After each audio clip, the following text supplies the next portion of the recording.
नर नारियों, बच्चे और बच्चियों,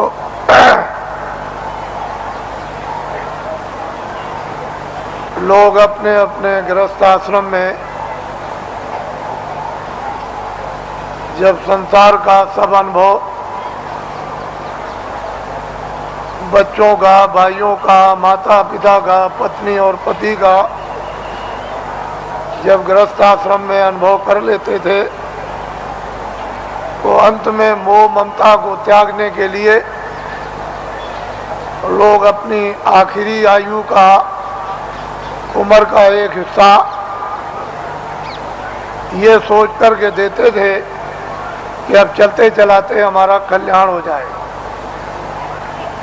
तो और तीर्थाटन घर से निकलकर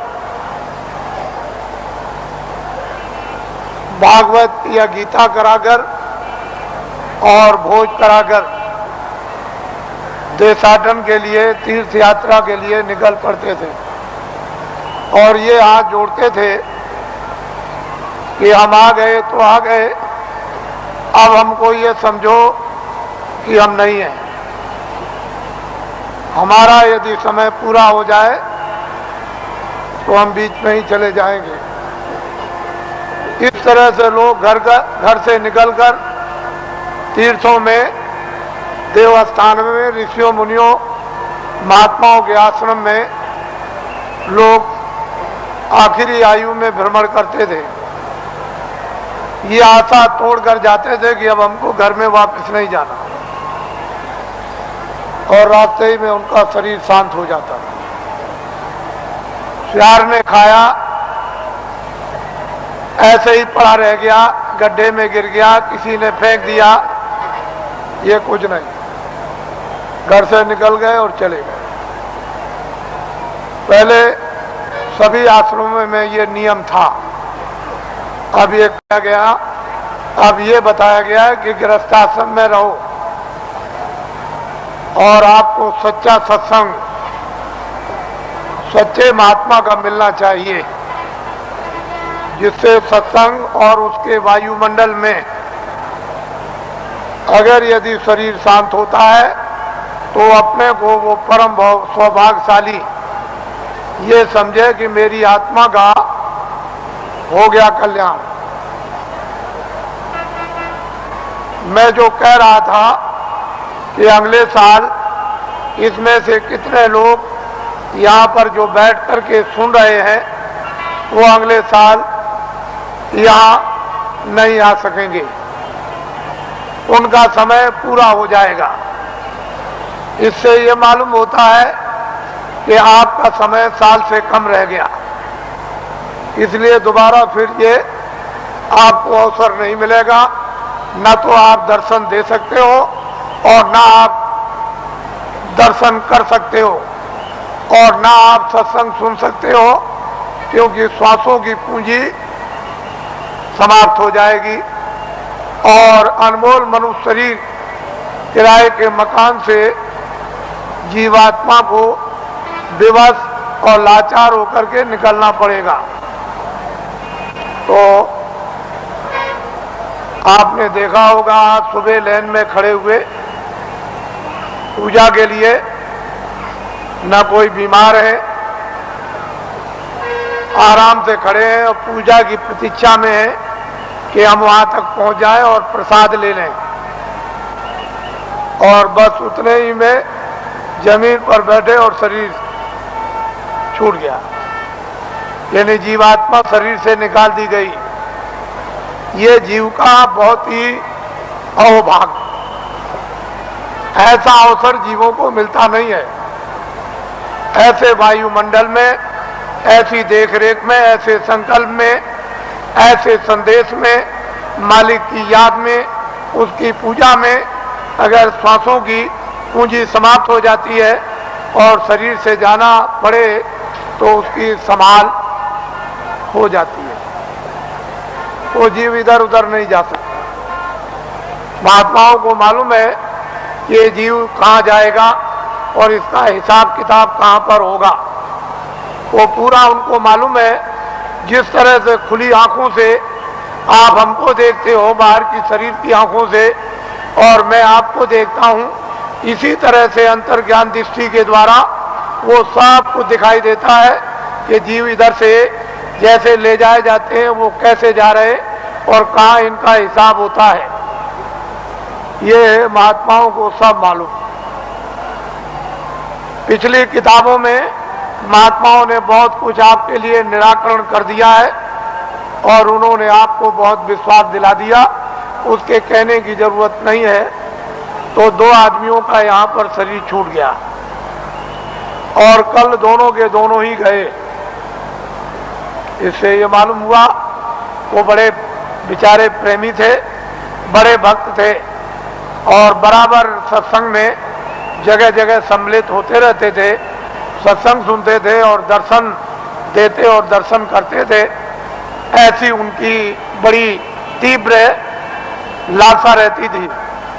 तो ऐसे लोगों का तो वैसे भी काम हो जाता है। जो नामदानी जंगल में रहते हैं, जो यहाँ सत्संग में नहीं आए, अगर उनका भी शरीर छूटता है तो उनके लिए भी इंतजाम बंदोबस्त करके रखा है कि उनकी भी जीवात्मा गड्ढे में नहीं जा सकती।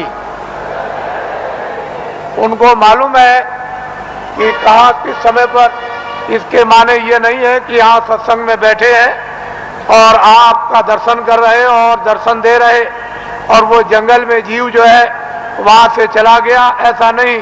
उन्होंने पहले ही से इंतजाम करके पूरा रखा है और उनको मालूम रहता है कि जीव यहाँ से नामदानी जा रहा, उसका इंतजाम कर दिया। उसके कर्मानुसार, उसकी साधना अनुसार फिर तुरंत शीघ्र देर कुछ नहीं लगती, मिनटों का भी काम नहीं, और उसको ये फिर मनुष्य जन्म दिलवा दिया जाता और ऐसे वायुमंडल में जन्म मिलता है जहाँ आसपास में सत्संगी यानी प्रेमी सत्संगने स्त्री और पुरुष रहे और जैसे ही वो बच्चा बड़ा होता है फिर नामदान प्राप्त कर लेता है और वहां से साधना फिर शुरू कर देता है।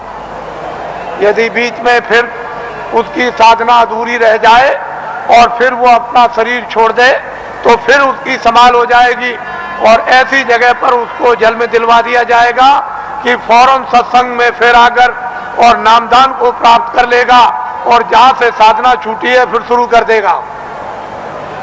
वहां तक के लिए उसको कोई मुश्किल नहीं पड़ेगी।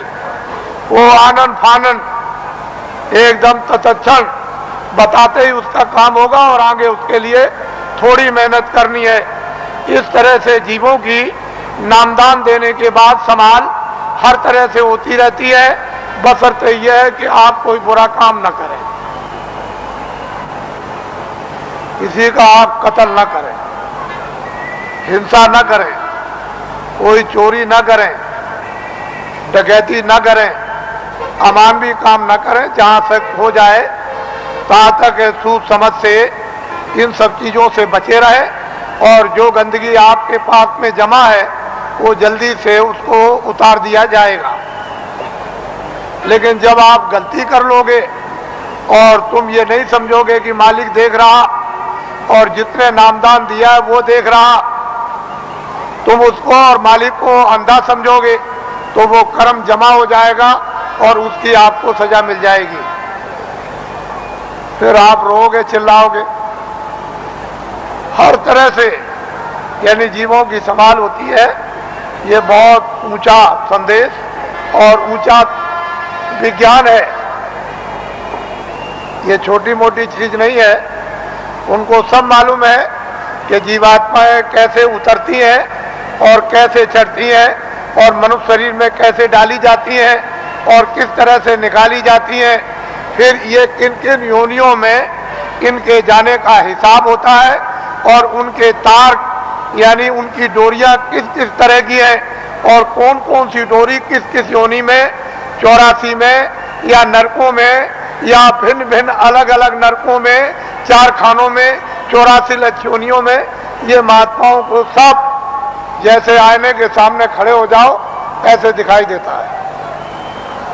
लेकिन अब ये जरूर है कि जब तुम्हारी आंख खराब हो गई तो आप ऐसा समझते हो कि सब अंधे हैं, किसी के आंख होगी ही नहीं, कोई दुनिया को देखता ही नहीं होगा, लेकिन जिसके आंख है वो तो कहता है सूरज है, चंद्रमा है, ये मकान दिखाई देता है, ये जमीन दिखाई देती है, पर सूर आदमी को क्या होगा, उसको क्या दिखाई देगा।